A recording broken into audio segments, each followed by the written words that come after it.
Nessa aula de Geografia do segundo ano do ensino médio, eu vou dar continuidade ao tema Principais Espaços Agrários Mundiais. Nessa aula eu vou falar sobre dois temas distintos, a questão do protecionismo e sobre problemas ambientais decorrentes das práticas agrícolas. Na aula de hoje eu vou falar sobre desmatamento e queimadas como problemas ambientais. O conteúdo dessa aula está compreendido pelas páginas 35 a 39 do volume 6 da apostila do Sistema de Ensino Positivo. No comércio internacional é muito comum a prática de medidas que influenciam o mercado e passam a alterar as condições de livre concorrência. Essas medidas elas são praticadas por empresas, mas muitas vezes também pelos governos nacionais desses países. Dentre algumas dessas medidas estão, por exemplo, o dumping, que ocorre quando uma empresa, normalmente empresa de grande porte, reduz o valor do seu produto a preços baixos a ponto de inviabilizarem a compra de produtos de outras empresas concorrentes. Com isso, ela pode levar essas empresas à falência e ela passa a dominar o mercado, voltando a elevar o preço dos seus produtos. Outras medidas são, por exemplo, a formação de cartéis e trusts, que são coisas parecidas, mas com uma diferença sutil. Os cartéis ocorrem quando um grupo de empresas resolve negociar entre si e passar a comercializar aqueles produtos pelo mesmo preço, pelo mesmo valor. Com isso, todos os consumidores ficam sujeitos àqueles preços e isso passa a beneficiar os integrantes do cartel. Já os trusts ocorrem quando algumas empresas formam um grande conglomerado. Com isso, elas passam a dominar o mercado, ou seja, todo o mercado de determinado produto pertence a elas, e elas passam a praticar o preço que acharem mais conveniente. No entanto, essas medidas elas são consideradas ilegais e são combatidas por legislação, tanto legislação de estados, de nações, quanto legislações internacionais. Apesar disso, algumas outras práticas são mais aceitas e toleradas, embora muitas vezes elas possam gerar conflitos de interesses entre países durante principalmente negociações internacionais. Dentre essas medidas toleradas, entre essas medidas aceitas, estão muitas medidas consideradas como medidas de protecionismo de mercado. Protecionismo é exatamente no sentido de proteção, de se proteger os produtos de determinado mercado em função de produtos de outros mercados. São três as principais medidas protecionistas praticadas atualmente. Então, a primeira delas é a aplicação de impostos excessivos sobre produtos importados, que com isso deixam de ser uma opção vantajosa no mercado local, já que eles vão ter os seus preços elevados. Outra seria a promoção de barreiras fitossanitárias, que acabam funcionando como uma política protecionista, já que esses produtos eles dificilmente conseguem cumprir e superar essas barreiras a ponto de competirem com os produtos locais que já são naturalmente adaptados, aclimatados e sujeitos a esses tipos de barreiras que são impostas pelos governos locais. E uma outra é o oferecimento de subsídios expressivos aos produtores locais, como, por exemplo, linhas de financiamento, o que faz com que seus produtos tenham preços mais baixos e, consequentemente, mais competitivos no mercado local em relação aos produtos que venham de outras localidades, já sobretaxados e com condições mais difíceis de competir com os produtos locais. É importante ressaltar que as medidas protecionistas elas afetam todos os mercados, de todos os tipos de produtos dentro do comércio internacional. No entanto, no setor alimentício, essas medidas são mais controversas, já que se está negociando principalmente o valor de alimentos, que é um bem necessário e fundamental para o desenvolvimento da humanidade. Entre um exemplo dessas medidas está o PAC, que é a Política Agrícola Comum praticada no continente europeu. Ela é comumente criticada por outros países, especialmente por países chamados gigantes agroexportadores, como o próprio Brasil e os Estados Unidos, que têm uma grande fatia do mercado a partir de serem países de grande capacidade de exportação de alimentos. A crítica ao PAC se deve principalmente ao protecionismo europeu, ou seja, é uma política que protege os alimentos e os produtos agrícolas que são feitos no continente europeu e, com isso, existe uma grande dificuldade de entrada de produtos de outros continentes no mercado europeu. E como o Brasil e os Estados Unidos, por exemplo, são países que têm grande interesse nesse mercado, muitas vezes eles se sentem prejudicados, já que o produto deles é considerado diferente do produto local. Uma outra crítica se refere à proteção dos seus próprios produtores rurais. No entanto, enxergando isso pela ótica dos produtores europeus, para eles é algo muito vantajoso, já que a PAC protege principalmente a partir da determinação de condições que esses produtos europeus conseguem cumprir, então ela de certa forma vai favorecer a esses produtores para que eles mantenham a sua condição econômica e passem a suprir o mercado europeu com seus produtos que muitas vezes são considerados produtos tradicionais, como foi o exemplo da aula anterior, do queijo e do vinho, além de outros produtos diversos, tanto da agricultura quanto da pecuária.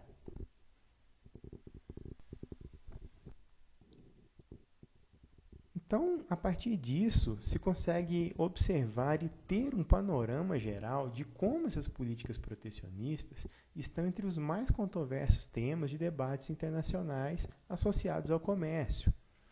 Então, pensando nisso, em 1947 foi feito um acordo que foi chamado de Acordo Geral de Tarifas e Comércio, a sigla em inglês GATT, que fornecia condições de se debater e discutir essas políticas de comercialização internacional a partir do encontro de determinados países, que eram chamados de países participantes, e que se encontravam de tempos em tempos para debater essas políticas de mercado internacional.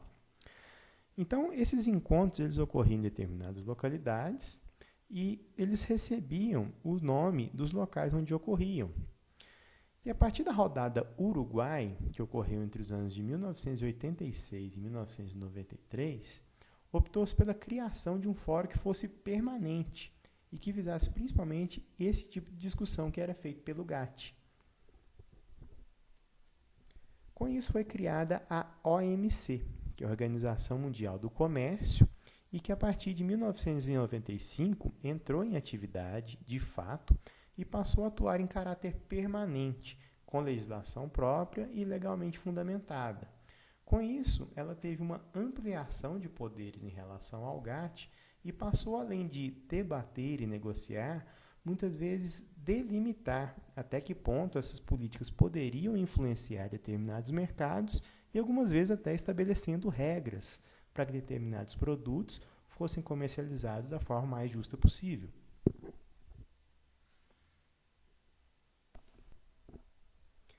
Dentre algumas discussões recentes da OMC estão a redução do protecionismo comercial e barreiras internacionais, além de se visar sanar questões de patentes comerciais, que confere o direito de propriedade sobre usos de produtos comercializados.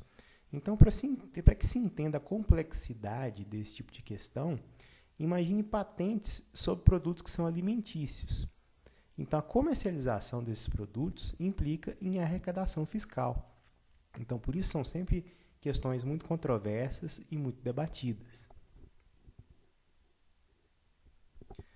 Além disso, existem muitas discussões que estão relacionadas à polarização entre países desenvolvidos e países em desenvolvimento. E essa polarização ela ficou muito evidenciada a partir principalmente da crise internacional de 2008, que foi uma crise econômica que afetou diversos países e os países ricos passaram a aumentar as medidas protecionistas, muitas vezes prejudicando o comércio com países em desenvolvimento.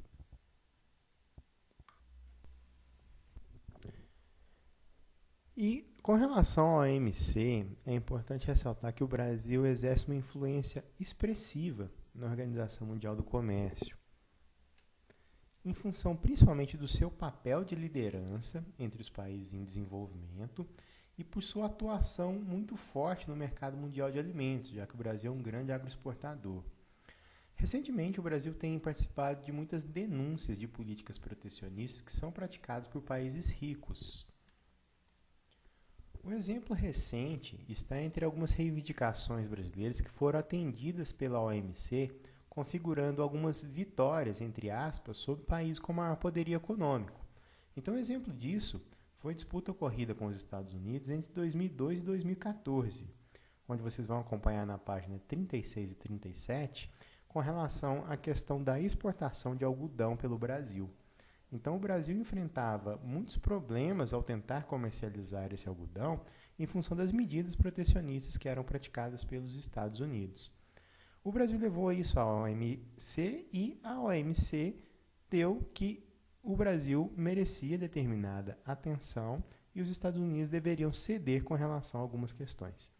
Então, como vocês vão acompanhar lá posteriormente, vocês vejam que muitas questões desse tipo são debatidas, são levantadas constantemente e a maior parte delas se refere a questões protecionistas de países ricos que acabam afetando a política de países em desenvolvimento. Com relação às políticas protecionistas praticadas por esses países em desenvolvimento, muitas vezes elas estão relacionadas à atuação das grandes transnacionais do agronegócio no mercado de alimentos. Então, exatamente por isso, elas são alvo de muitas e constantes críticas por parte desses países em desenvolvimento que se sentem prejudicados. Isso ocorre principalmente no sentido de que essas políticas trazem prejuízos econômicos aos países em desenvolvimento, já que esses países passam a ter que praticar muitas vezes preços mais baixos para poder comercializar o seu produto devido a essas práticas protecionistas.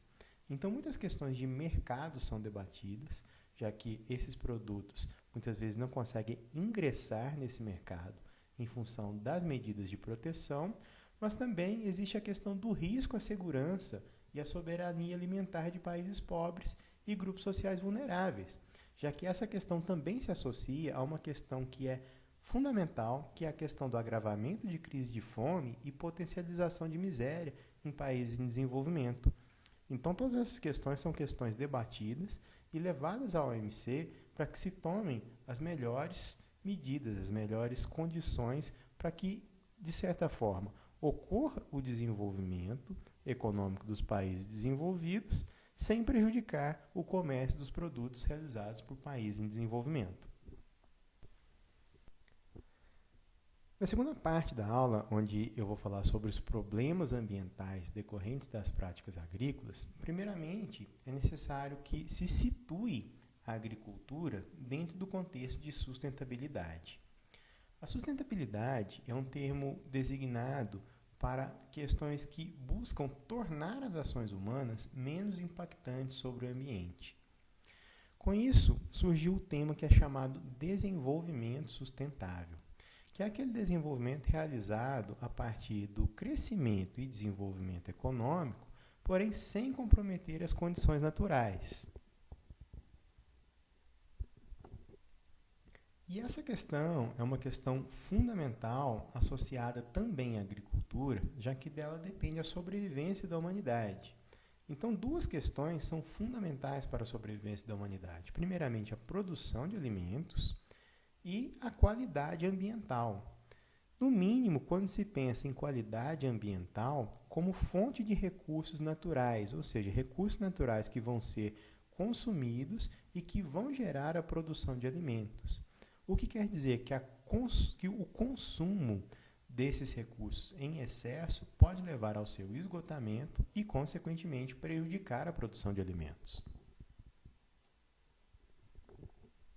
Com relação à agricultura, nesse contexto, o que se tem é que as práticas agrícolas são realizadas de forma inadequada já há muitos séculos. E isso vem provocando uma grande degradação de ecossistemas. Atualmente, existe uma visão por grande parte da sociedade de que existe e é imperiosa a necessidade de adaptação dos sistemas produtivos a esse esquema de visão sustentável, ou seja, de visão de longo prazo. No entanto, na agricultura, como em outras áreas, isso não vem sendo prioridade e a agricultura continua sendo uma grande fonte de impactos. É importante ressaltar que todas as atividades humanas, sem exceção, produzem algum tipo de impacto ambiental. Então, quando se pensa na agricultura, ela não está isenta da geração de impactos ambientais. No entanto, a agricultura sustentável ela tem como objetivo a geração de impactos menores, de menores proporções, observando principalmente a capacidade de recuperação dos ecossistemas que são utilizados como suporte para a produção, principalmente de alimentos. Excetuando a agricultura dita sustentável, principalmente quando se pensa em agricultura convencional, praticada por meio de formas tradicionais e sem a preocupação de conservação de recursos naturais, são muitos os problemas ambientais associados a elas. Dentre os principais estão os desmatamentos, as queimadas, a erosão, a salinização e a poluição. Então eu vou falar sobre o desmatamento e, na sequência, sobre as queimadas. Primeiramente, sobre o desmatamento, que pode ser interpretado como a remoção da vegetação nativa, ele é atualmente um dos principais problemas ambientais do planeta. Outros setores provocam também o desmatamento, como, por exemplo, o setor madeireiro e o setor de mineração. No entanto, a agricultura e a pecuária elas são consideradas muito relevantes por serem os principais agentes diretos sobre o desmatamento atual. Entre 2000 e 2010, por exemplo, ocorreu cerca de 13 milhões de hectares desmatados em todo o mundo. A maior parte desse desmatamento, desse período, ocorreu nos continentes africano e na América do Sul. E a maior parte desse desmatamento foi realizada principalmente para fins agropecuários. Em 2019, somente na Amazônia brasileira, cerca de 976 mil hectares foram desmatados. Isso é um dado que reflete a posição do Brasil, que é um dos países onde ocorrem as maiores taxas de desmatamento anuais. E as regiões mais sensíveis do país são a Amazônia e o Cerrado, consideradas mais vulneráveis e onde atualmente ocorrem as maiores taxas de desmatamento. Dentre as principais motivações para que ocorra o desmatamento estão, principalmente, o aumento da produção por meio da expansão das fronteiras agrícolas, ou seja, ampliação de áreas para que a agricultura ocorra em uma área maior, mais ampla. Isso ocorre principalmente a partir das leis ambientais, que muitas vezes são pouco efetivas, e da fiscalização, já que um grande território como o Brasil demanda uma grande fiscalização.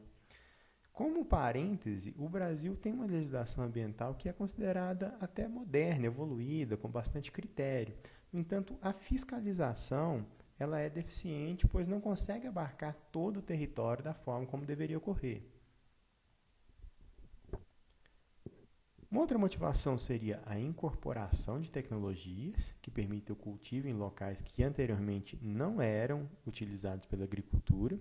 Aqui se insere a irrigação, por exemplo, algum tipo de mecanização ou utilização de organismos geneticamente modificados e a desestruturação de sistemas produtivos regionais.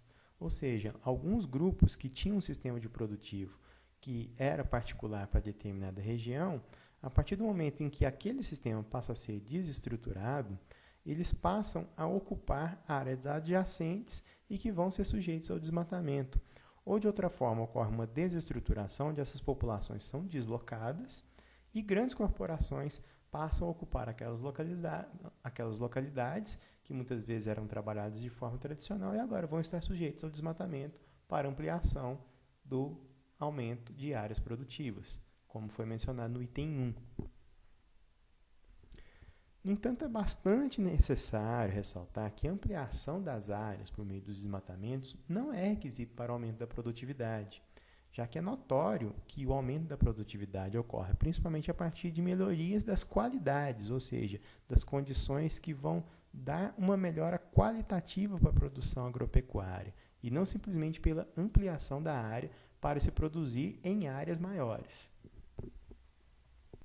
Com relação às queimadas, elas podem também ser de origem natural. No entanto, queimadas de origem natural ocorrem numa frequência muito pequena.